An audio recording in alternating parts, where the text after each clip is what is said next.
परमात्मने नमः। श्री राम का जीवन एक आदर्श है और उनके जीवन से हम हर तरह के आदर्शों को ग्रहण कर सकते हैं। यदि हम उनके आदर्शों का वर्णन करें वह तो अनंत है, लेकिन कुछ आदर्श जो एक मर्यादित मनुष्य के लिए आवश्यक है, जो बताते हैं। दूसरे या बड़ों को सम्मान करना यह उनके आचरण का मुख्य उद्देश्य था या मुख्य गुण था। वे छोटा से छोटा और बड़ा से बड़ा कोई भी होता तो वे उसको उतना ही प्रेम देते, ऐसे कि जैसे वह कोई अपना सगा सा हो। ये जब राज तिलक होनी थी तो राजा दशरथ ने कहा कि आप राम को उनके राज तिलक के तैयारी के विषय में समझा दीजिए और बता दीजिए। तो दशरथ जी का उद्देश्य यह नहीं था कि आप उनके महल में जाके उन्हें बताइए। उनका उद्देश्य यही था कि राज तिलक की विधियां क्या हैं और कैसे क्या रहना है, कैसे क्या संयम करना है, आप उनको समझा दीजिए। दशरथ जी का मुख्य तात्पर्य यही था कि वे अपने पास बुलाकर उन्हें सब कुछ विधि और पूजा समझा दें। लेकिन वशिष्ठ जी तो सब कुछ जानते थे, दशरथ जी तो अनजान थे। वे राम को अपना पुत्र समझते थे, लेकिन वशिष्ठ जी को तो सब मालूम था कि ये परमात्मा हैं, ईश्वर हैं, और उनको बुलाना अपने पास यह बहुत ही विचित्र बात होगी। तो उनको ना बुलाकर वशिष्ठ जी स्वयं उनके महल पर गए श्री राम जी के, और जब जा करके द्वारपाल ने श्री राम जी से कहा कि गुरु जी आए हैं, तो बड़े वेग से आदर पूर्वक श्री राम जी बाहर आते हैं और बड़ी सुंदर वाणी में उन्होंने वशिष्ठ जी से कहा कि सेवक सदन स्वामी आगमनु, मंगल मूल मंगल दमनु। कि हे प्रभु, आप स्वामी हैं, मैं आपका सेवक हूँ। सेवक के घर यदि स्वामी आ जाए तो यह तो उसके समस्त दुखों को मिटाने वाला होता है।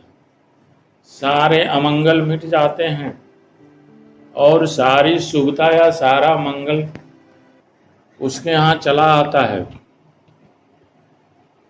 अर्थात जब स्वामी सेवक के घर जाता है तो वह सेवक पर बहुत बड़ी कृपा होती है, क्योंकि वह सेवक के अमंगलों को नष्ट कर देता है और सारे सुख और मंगल को दे देता है।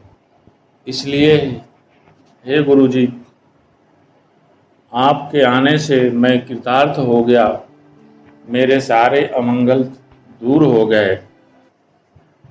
लेकिन फिर इसमें कहते हैं उनके कष्ट को देख करके वशिष्ठ जी के कष्ट, इनको स्वयं यहाँ मेरे पास आना पड़ा। फिर भगवान ने कहा, जदपि उचित यह नीति सुहाई, पठैय कोई सेवक कहीं बुलाई। उन्होंने कहा कि लेकिन नीति तो यही कहती है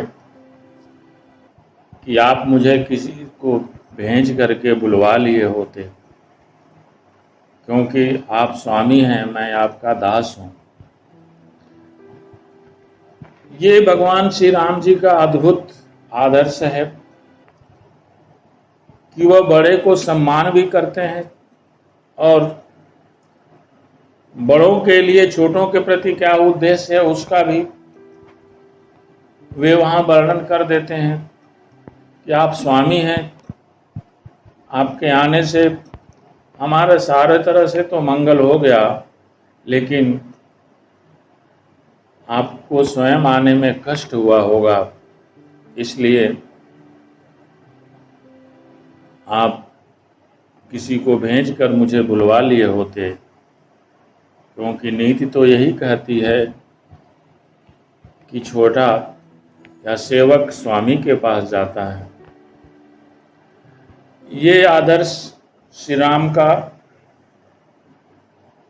यह सराहनीय योग्य है और अनुकरणीय है कि समाज में हमें बड़ों या गुरुजनों का कैसे सम्मान किया जाता है। ऐसा नहीं है कि वे किसी प्रेम में आकर के अपने मर्यादा से अलग हो जाते हैं, वे तो सर्वज्ञ थे। दशरथ जी जब उनको वन भेजने में असमर्थ हो गए, वे बोल नहीं सकते थे, तो राम जी ने स्वयं ही उनको इस धर्म संकट से निकाला और कहा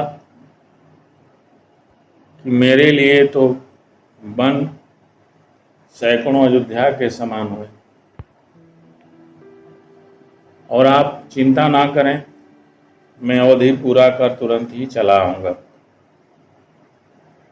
क्योंकि उनको यह चिंता थी कि यदि मैं कुछ नहीं बोलता हूं तो फिर छोटी माता दुर्वचन कहेगी और उन्हें फिर कष्ट होगा, इसलिए वहां से वे प्रणाम करके चले जाते हैं। अब यहाँ समझ में आता है कि पिता ने तो उन्हें जाने के लिए कहा नहीं। दशरथ जी ने यह भी कहा था कि तुमने तो कोई अपराध नहीं किया था, वचन तुमने नहीं दिया था, वचन तो हमने दिया था, इसलिए तुम मेरी आज्ञा का अवहेलना कर। लेकिन यही एक बात लेकर के भगवान श्री राम वन को निकल जाते हैं, सभी का सम्मान करते हैं। उन्हें यह बात मालूम रहती है कि दशरथ जी की मानसिक स्थिति ठीक नहीं है। जब सीता जी भी जाने की जिद करती हैं तो उन्हें समझाते हैं। ये एक बहुत बड़ा आदर्श होता है।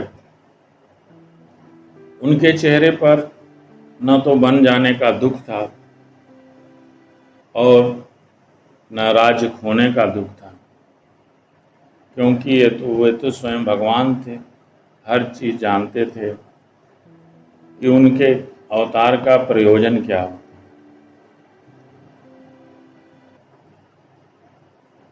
जब वन को जाने लगे और गंगा के किनारे पहुंचे तो उनका परम भक्त केवट मिला।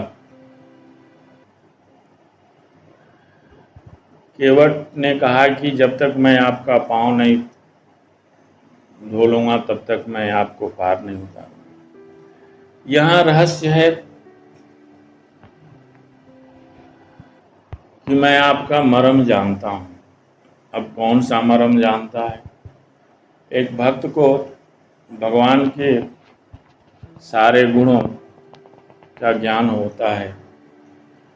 मर्म यह था कि आप एक साधारण राजकुमार बनकर के आए हैं, लेकिन वास्तव में आप कौन हैं यह मैं जानता हूं।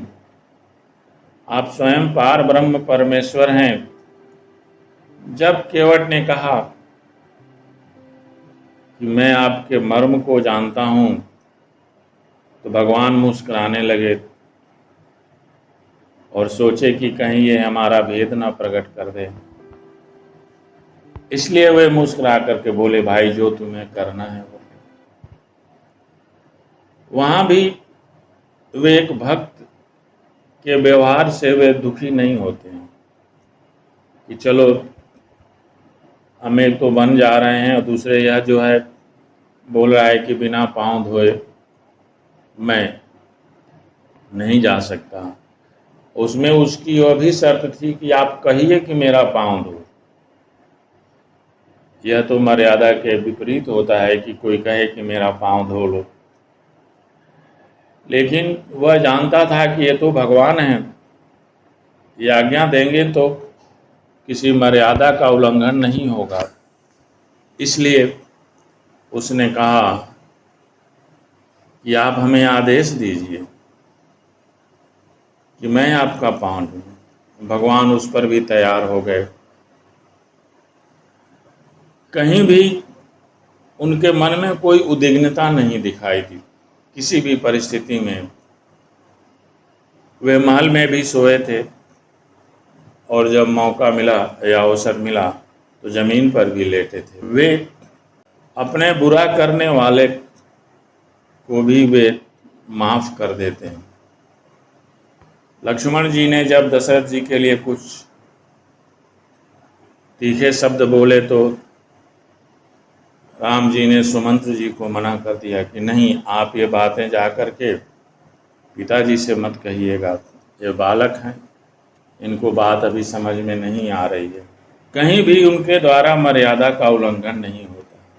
उनके जीवन के हर एक उदाहरण में हमें कुछ न कुछ आदर्श मिलता है। वे अपने स्वयं से कोई काम नहीं करते हैं, उन्हें मालूम भी रहता है कि मुझे ही यह काम करना है, फिर भी बड़ों के आदेश का इंतजार करते हैं। जब जनकपुर रास्ते में जा रहे थे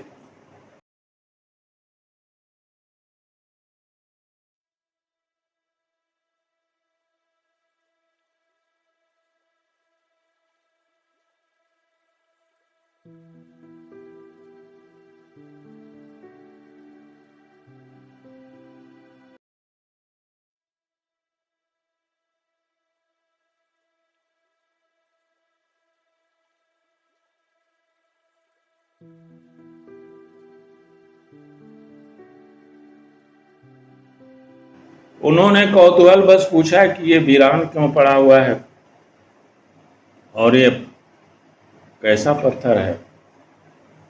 बस विश्वामित्र जी ने कहा, हे राम, पहले अपना चरण स्पर्श इस पत्थर पे कराओ और फिर तुम्हें सारी कहानी मालूम हो जाएगी।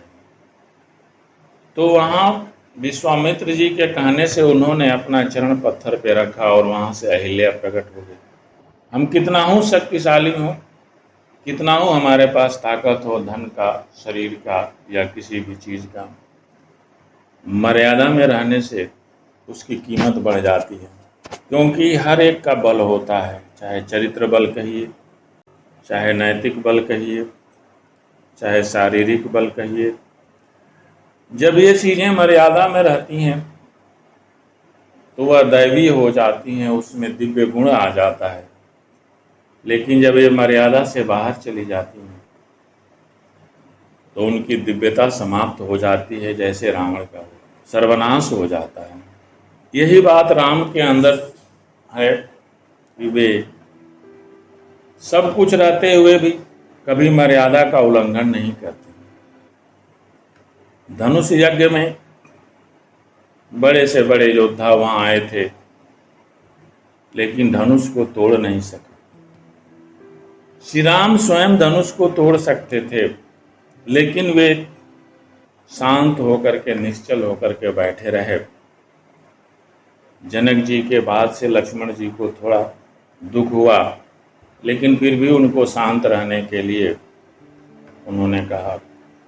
जब जनक जी बहुत दुखी हो गए, वहाँ समस्या हो गई कि स्वयंवर हो नहीं पाएगा, तब विश्वामित्र जी ने श्री राम से कहा कि उठहु राम भंजहु भव चापा। जनक जी को इस भवसागर से पार निकालिए। यह चाप जो है जनक जी के लिए एक बहुत बड़ा दुख का कारण बना हुआ है।